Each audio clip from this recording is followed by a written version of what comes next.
પ્રશ્ન આપને એ છે કે કટાર લેખનની શરૂઆત ક્યારથી થઈ?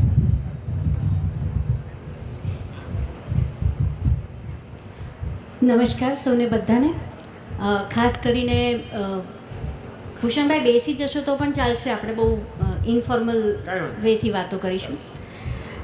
એક તો એ છે કે બે વસ્તુની મારી એક પાળ બાંધીને ક્યાં તો એક રિલેક્સેશન કરીને હું આખી વાત શરૂ કરીશ. 1988માં 9મા ધોરણમાં કદાચ, પણ 9મામાં કે 10મામાં બહુ યાદ નથી, પણ 1988માં આ જ જૂનાગઢની ધરતી પર પહેલી વખત કવિતામાં કાવ્યપઠન અને પાદપૂર્તિ હરીફાઈમાં રાજ્ય કક્ષાએ યુવક મહોત્સવમાં આવવાનું બન્યું હતું. અને એ વખતે બહુ જ ગર્વ થતો હતો કે આ રીતે હું અહીંયા બેઠી છું. એટલે બેઠી તો નથી પણ ઊભી હતી ને પગ ધ્રુજતા હતા અને મનોજ ખંડેરિયા મારી સામે હતા. અને જ્યારે પાદપૂર્તિ હરીફાઈમાં ચોક્કસ મારો નંબર રાજ્ય કક્ષાએ નહોતો આવ્યો, મને છંદ નહોતા આવડતા અને આજે પણ બહુ સારી રીતે નથી આવડતા, પણ એ વખતે જ્યારે મેં મનોજભાઈને મારી પાદપૂર્તિ હરીફાઈની જે કવિતા બતાવી હતી ત્યારે એમણે માત્ર ને માત્ર મારા ખભે હાથ મૂકીને એવું કહ્યું હતું કે શક્યતાઓ સારી છે. તો આજે મનોજભાઈને હું વંદન કરું છું કે એમણે જે શક્યતાઓ મારામાં કોઈ પણ પ્રકારની વિચારી હશે કે શક્યતા પછી 1988 પછી આજે 2019માં પહેલી વખત હું જૂનાગઢ આવી શકી છું. તો આજની મારી વાત એ મનોજ સ્મરણને અર્પણ કરું છું. અને બીજું જે કટાર લેખનનો ક મને જે આપવામાં આવ્યો છે, જો હું ક સુધી જ પહોંચી છું, એટલે હું ક પર જ અટકીને રહેવાની છું મારી બધી જ વાતમાં. તો મને એવું લાગે છે કે હું કટાર લેખનનો કક્કો કદાચ શીખી હોઉં તો એક વ્યક્તિ પાસેથી સૌથી પહેલાં શીખી હતી, પ્રેમ સ્વરૂપ ભટ્ટાચાર્ય. બીજા હતા ચંદ્રગુપ્ત મૌર્ય, ત્રીજા હતા સિદ્ધાર્થ શાહ, ચોથા હતા નિલેશ કે એવું કંઈક, નિલેશ કંપાણી કે એવું કંઈક નામ હતું. અને આવા 20 નામ ધરાવતું એકમાત્ર વ્યક્તિ કે જે મને બહુ જ પછી ખબર પડી હતી, અને એ છે કાંતિ ભટ્ટ. તો મારું કટાર લેખનનો ક એટલે હું એકમાત્ર વ્યાખ્યા આપી શકું છું કે એ કાંતિ ભટ્ટનો ક છે. અને જે કોલમ અત્યારે સહેજ થોડોક વખત માટે થંભી છે એ કાંતિભાઈને યાદ કરી અને મારી કટાર લેખનની વાત શરૂ કરું છું. મને ભૂષણભાઈએ પ્રશ્ન એવો પૂછ્યો છે કે કટારની શરૂઆત ક્યારથી થઈ? તો એમાં બે જવાબો છે. એક તો આપણને બધાને ખબર છે કે બધી વસ્તુઓ પહેલી શોધ બધી અમેરિકાથી થતી હોય. એટલે ન્યૂયોર્ક પોસ્ટમાં જ્યારે સૌથી પહેલી વખત વ્યૂઝ અને ન્યૂઝ છૂટા પાડવાનો વખત આવ્યો હતો, ન્યૂઝ ખૂબ આવતા હતા, પણ જ્યારે સૌથી પહેલી વખત વાચકોને એવો પ્રશ્ન થયો કે આ ન્યૂઝનો ઓપિનિયન એટલે શું, તો ઓપિનિયન ન્યૂઝની જ્યારથી શરૂઆત થઈ ત્યારથી સૌથી પહેલી વખત એડિટોરિયલ પેજ એટલે કે એડિટ પેજની શરૂઆત થઈ. અને મારા ખ્યાલથી કોલમનો જન્મ ત્યાં થયો છે.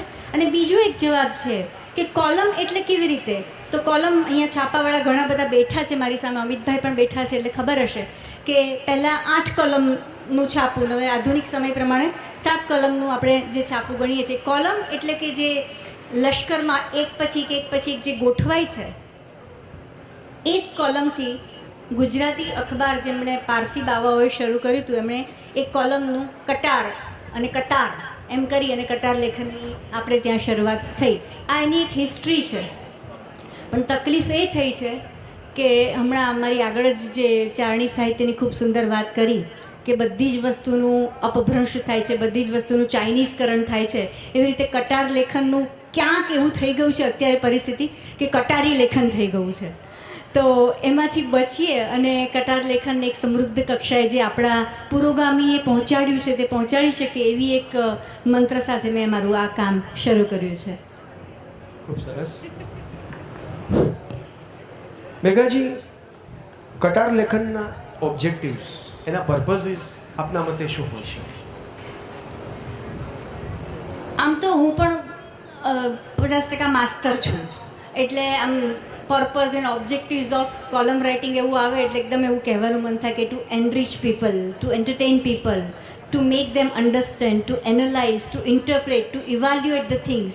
તો આ જેટલા EI તમને દેખાય છે, એન્ટરટેઇન કરવું, ઇવાલ્યુએશન કરવું, એનરિચ કરવું, અન્ડરસ્ટેન્ડિંગ આપવી, ઇન્ટરપ્રિટેશન કરવું. તો શેનું ઇન્ટરપ્રિટેશન કરવું?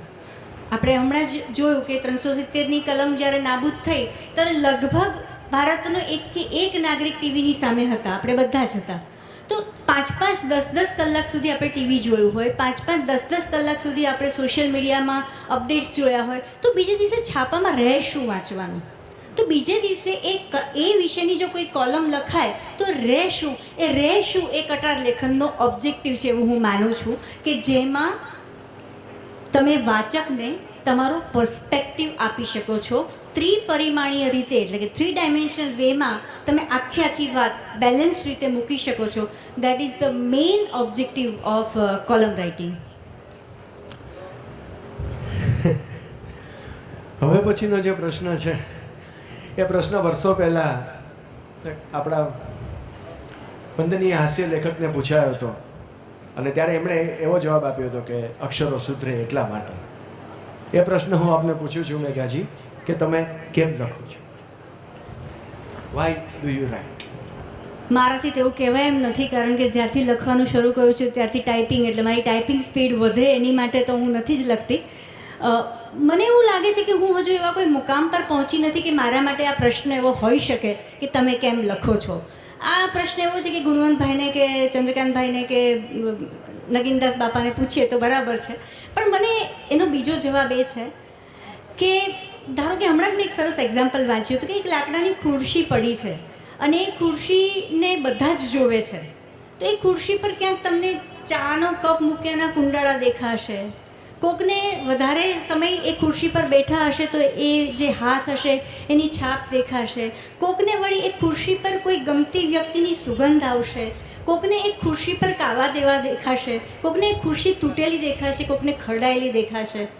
તો મારા ખ્યાલથી જે પણ હું કે મારા જેવા બધા અહીંયા બધા લખનારા જ ભેગા થયા છે, મને ખબર છે, તો જેટલા પણ લખનારા છે એના માટે હું એવું કહી શકું કે શબ્દો થકી દુનિયા જોવાની એક ટેવ પડી છે, એટલે કંઈક લખીએ છીએ, થોડું ઘણું લખતા આવડે છે તો લખીએ છીએ.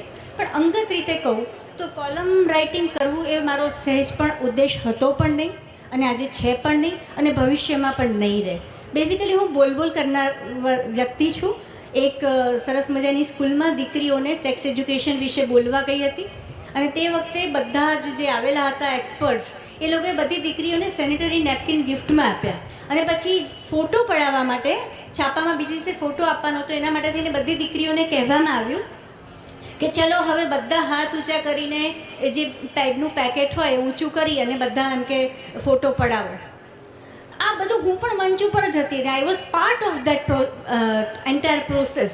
એટલે મને એ વખતે જે 10થી 15 છોકરીઓ મેં જોઈ, કે હું પોતે માનું છું કે સ્ત્રી આ બધામાંથી બહાર નીકળવું જોઈએ, પણ એ જે ગામડાની છોકરીઓ હતી એને મેં જોયું કે જ્યારે એ લોકોનો હાથ ઊંચો થતો હતો ત્યારે કેટલી ધ્રુજારી હતી, કેટલી બધી શરમ તોડવાની હતી. ફોર ધ ફર્સ્ટ ટાઈમ એ વખતે મને એવું થયું કે એની પાસે એ કહેવા માટે શબ્દો નથી અને કદાચ મારી પાસે થોડી ઘણી ભાષા એની કરતાં વધારે છે. અને મેં બીજે દિવસે એ છોકરીઓની વેદના કે એ છોકરીઓની જે પણ કંઈ વાત હતી એ લખીને આપી અને એ લખીને આપી ત્યારે એ સ્કૂલના પ્રિન્સિપાલે મને ખાલી એટલું કહ્યું કે તમે છાપામાં લખતા હોય તો, અને કદાચ એ રીતે મારું કટાર લેખન શરૂ થયું, કારણ કે એ સ્કૂલમાં એક ટીચર એવા હતા કે કોઈ છાપામાં નોકરી કરતા હતા. કટારમાં મુખ્યત્વે કયા વિષયોનો સમાવેશ થાય? એવા વિષયોની કોઈ કમી નથી આપણા દેશમાં, આપણા સમાજમાં, પણ એવા કયા મેઇન સ્ટ્રીમ સબ્જેક્ટ્સ જે છે જેનો સમાવેશ કટાર લેખનમાં થઈ શકે?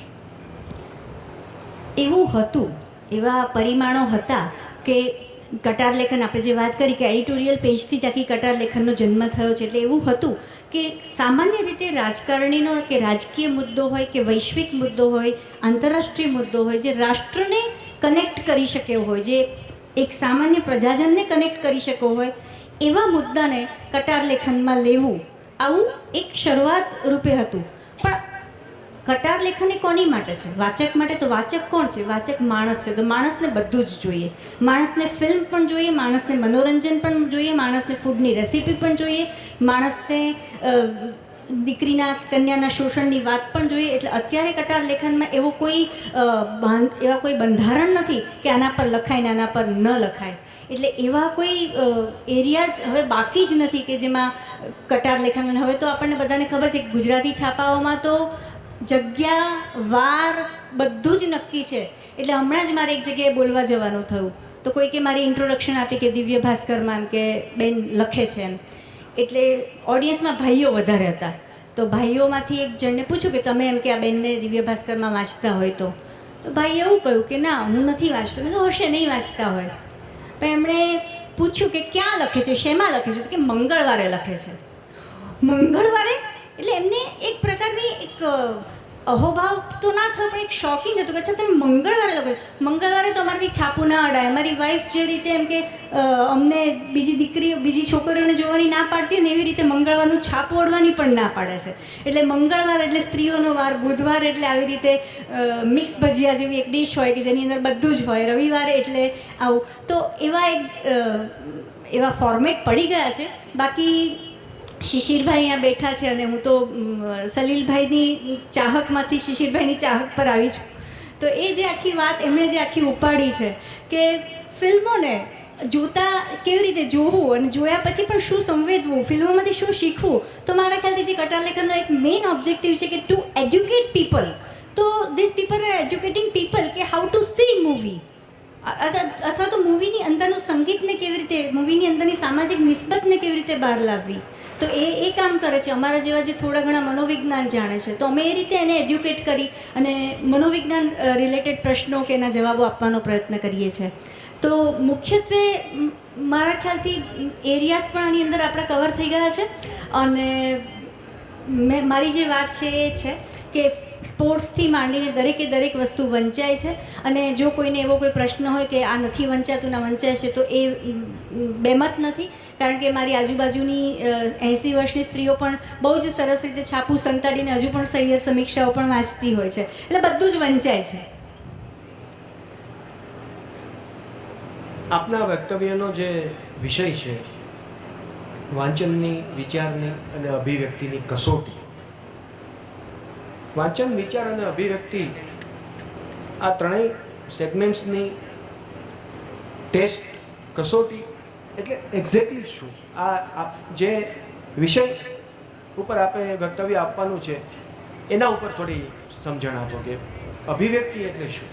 એ તો જ્યારે નીતાબેને આ સબ્જેક્ટ નક્કી કર્યો કે કસોટી વાંચન, વિચાર અને અભિવ્યક્તિની, ત્યારથી જ મારી કસોટી શરૂ થઈ હતી કે કસોટી શેની.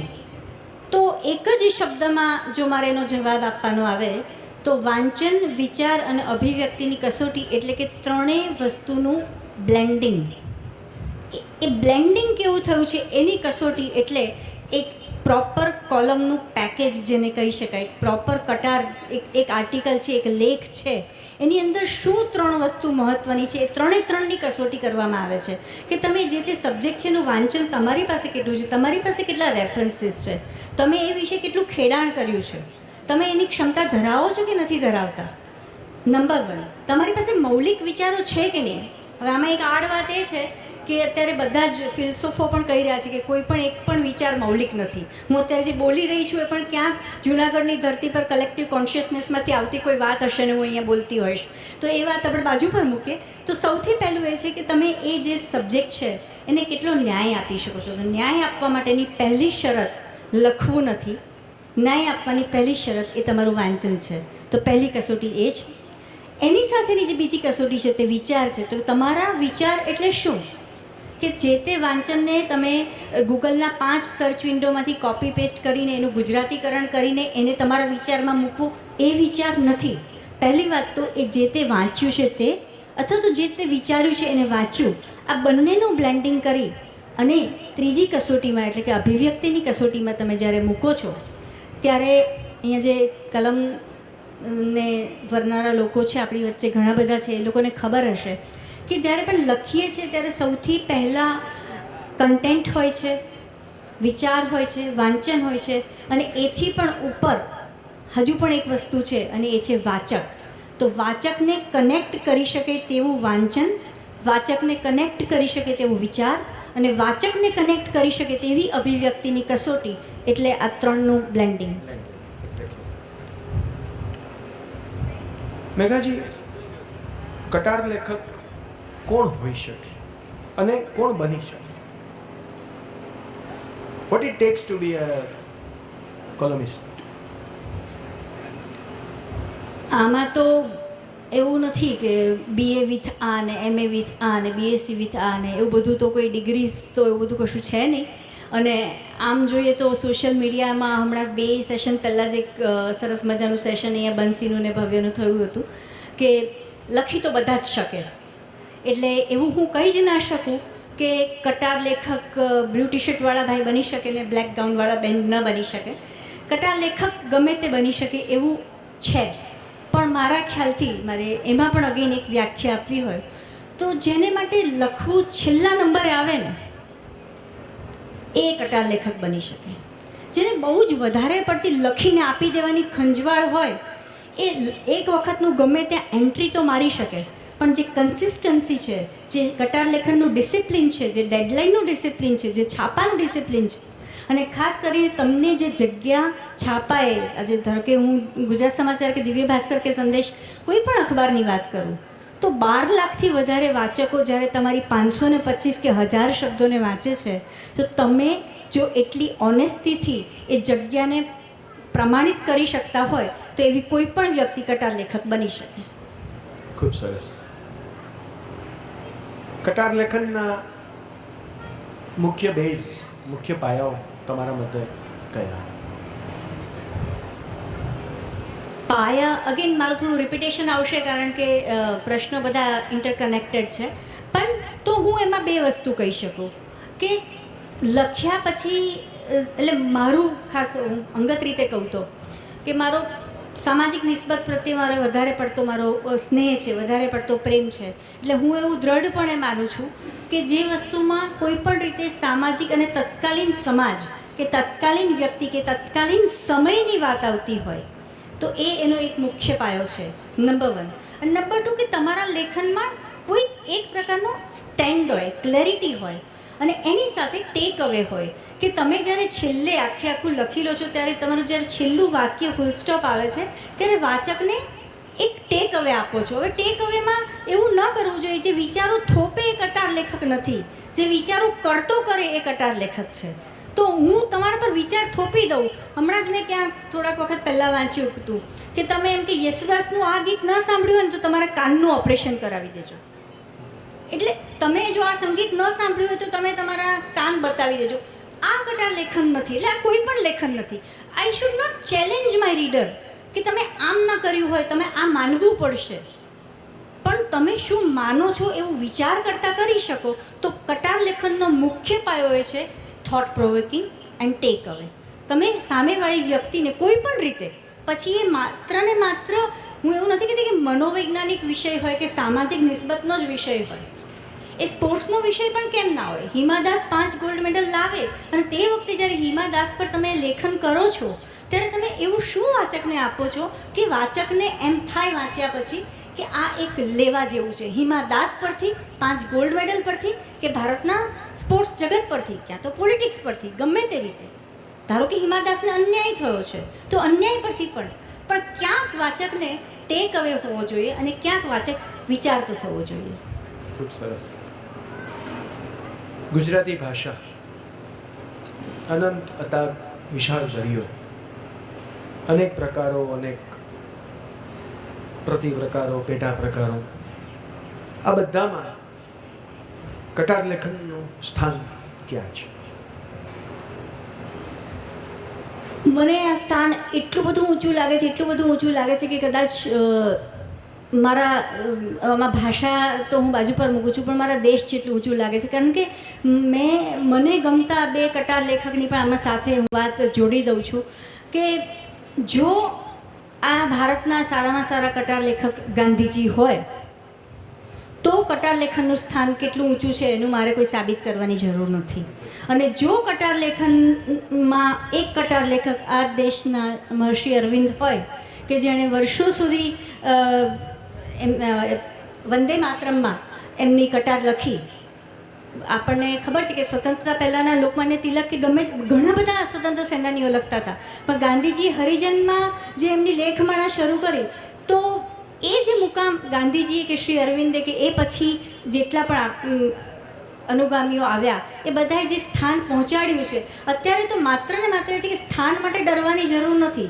ડરવાની જરૂર એની છે કે એ જવાબદારી નિભાવવાની આપણી ક્ષમતા કેટલી છે, આપણી ઓનેસ્ટી કેટલી છે. બસ આટલું કરી શકીએ તો પણ બહુ છે.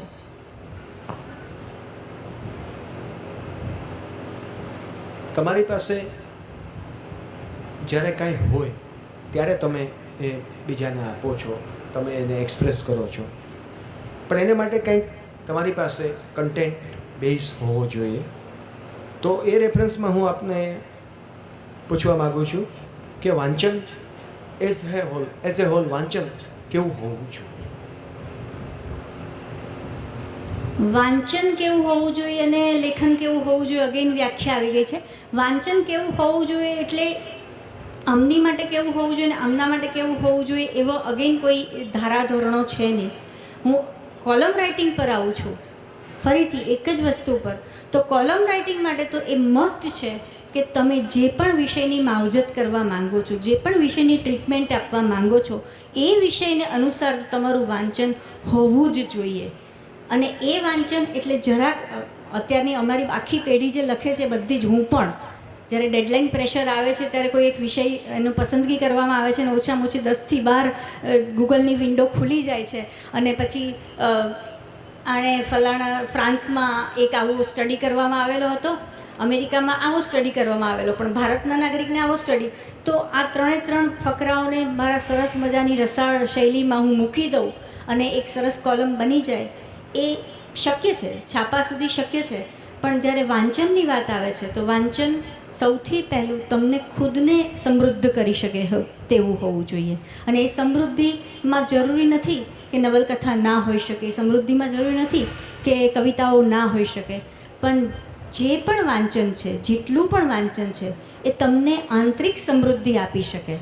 તમે જે છો એ તમે સ્વીકારી શકો અને ખાસ કરીને તમારી કરની અને કથની વચ્ચેનો ભેદ તમે ઓછો રાખી શકો એવું કોઈક વાંચન હોય તો એ વાંચન મારા ખ્યાલથી સૌથી હું અગ્રતાક્રમ એને આપી શકું.